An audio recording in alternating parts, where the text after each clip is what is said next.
Incredible. 112-97. Luka with 45, LeBron 27, and Rui, who did not play last night, 15 on 5 of 10, 3 of 7 from 3. Lakers shoot 47% from the field, 12 of 36 from 3. Let's hear from J.J. Redick. He's speaking with Mike in the media. JJ, I know you said before the game that the message was, kind of, we've got your back, Luka, but how impressed were you with how he played throughout the night and kind of what he was able to accomplish? Let me start by saying the moment with the tribute video and him sitting by himself and getting to actually live that and live in the moment and allowing himself to be vulnerable and his teammates supporting. Some of his teammates got emotional. Some of the coaches got emotional. It was a beautiful moment. I thought the video was great, but I think just his ability to then go perform, lights turn on, he's teary-eyed still as we walk out on the court for the tip ball. To have the emotional resolve to then go put on that kind of performance, it's superhuman. And I think all his teammates know that too, because I think all his teammates can empathize with what he just went through over the last couple months. And maybe some anticipation, maybe some dread, but certainly a ton of emotions about tonight. And then he went and did that. It's big time.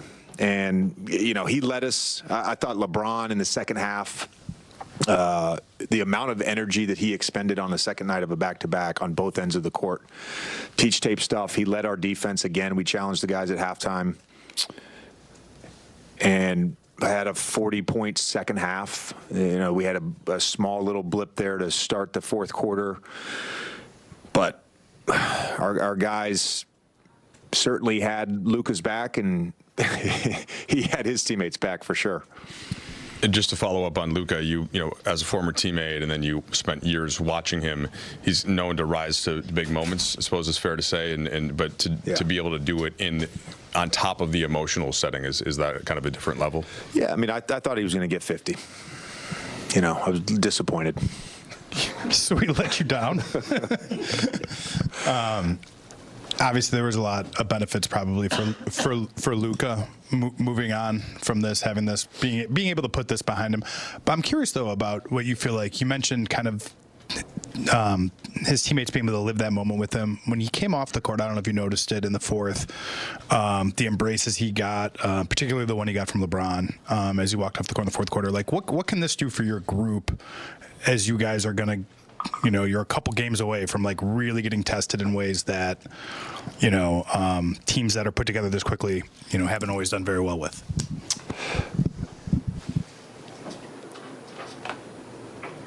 It can bring you together. It can bring you closer. You never know. The NBA is a fickle thing. Greg and I were talking as that moment was happening, both kind of fighting back some emotions. And, Greg said to me, this is going to be awesome for our group to go through this with him and for him to go through this with them. Does that mean we're going to win an NBA championship or get to the conference? I don't know. But it was an awesome moment for everyone. When he started rolling in the first quarter, hits the three in front of your guys' bench, tacked on a couple more threes that quarter. What was the feeling? Was there like a palpable kind of momentum? And did you feel in Luka at all an ease or any sort of comfort having gotten over the initial wave of what the night was going to be about and then getting into the basketball? Yeah, I thought making some early shots, not getting off to a slow start, and then all of a sudden having to press later. It just he got into the rhythm early, and outside of that stretch in the second half where they were double teaming him, he never really lost that rhythm and just made the right decision and was able to score versus nearly every coverage. To the team perspective, you've spoken about the goal was to make the playoffs outright, avoid the play-in. I know you guys still have more work to do, but you guaranteed that for yourselves. Your first time experiencing that as a coach, just how does it feel, and what you guys told the group from that standpoint post-game? If you're able to address it after the emotion. We did. Tonight. I mean, we there's a few we talked about as a group, but no, we were told we were in. Oh, no, I was. Yeah. Okay. Yeah. I think it's an accomplishment. Truthfully, it is. If you look at the Western Conference this year, it's an accomplishment to be in the playoffs. We want the 3rd seed, and we have 2 more cracks to guarantee that spot. For me as a coach, I don't know. I'm thinking about the 3rd seed, to be honest with you. So it's a cool moment to share when we found out, with the staff, but we want more. We're down to the final 2 games of the regular season. The Lakers host the Rockets on Friday night. Tip-offs at 7:30 here on Spectrum Sportsnet. Our pregame coverage starts at 6:30.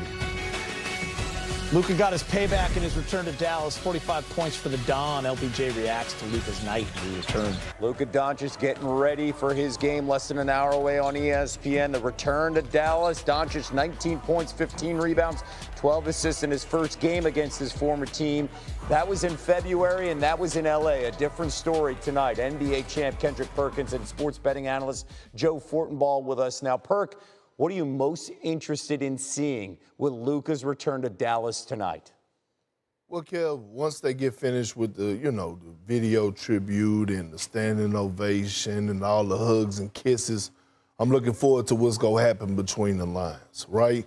We heard LeBron James say that, yeah, we got Luka back coming into this game. They're going to stand 10 toes down, and Luka's going to come out there and try to put on the show, or maybe he will put on the show. I'm looking on the other side, too, but I'm looking at Anthony Marshawn Davis Jr.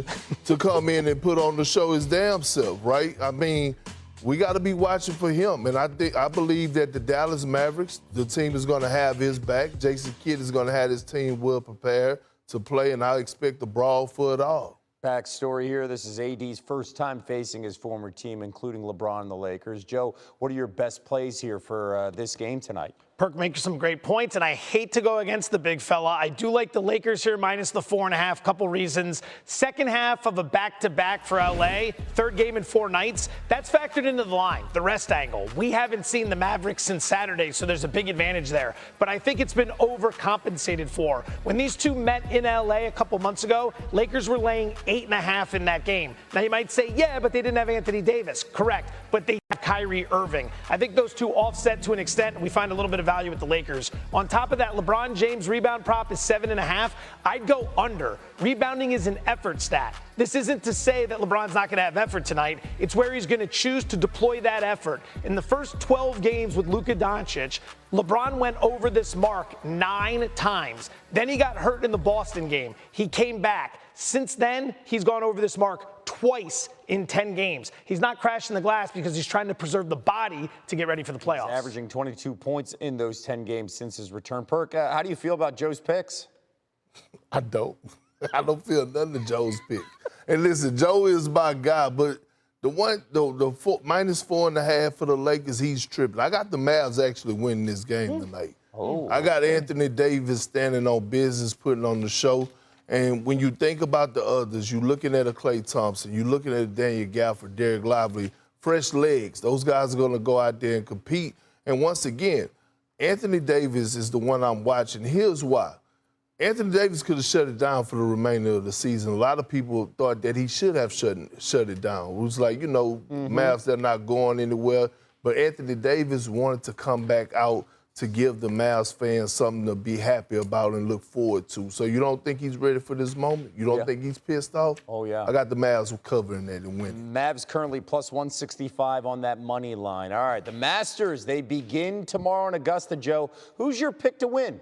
Well, I'd like to hear what Perk has to say because apparently we're not happy with the basketball selections this evening. So maybe he can lead first and I can just go from there. But if I do have this opportunity, Colin Morikawa at 14-1 would be the play. Checks every single box coming into this event. He's played extremely well here in the past. Last 3 starts, 3rd, 10th, and 5th. 5 starts this year, 17th or better in every single outing. He was 10th at the Players when we last saw him, and he finished 2nd at the Century on the Plantation course in Maui to start the season. Don't sleep on that. That course has a lot of predictive history in terms of showing golfers that play well there, also playing well at Augusta. There's a lot of correlation there. Okay, hey, Kate Perk, he's not going to make a pick. Tiger Woods isn't playing. Much more Kate Perk on NBA Countdown, top of the hour. For much more on the Masters, let's go back out to Augusta. Here's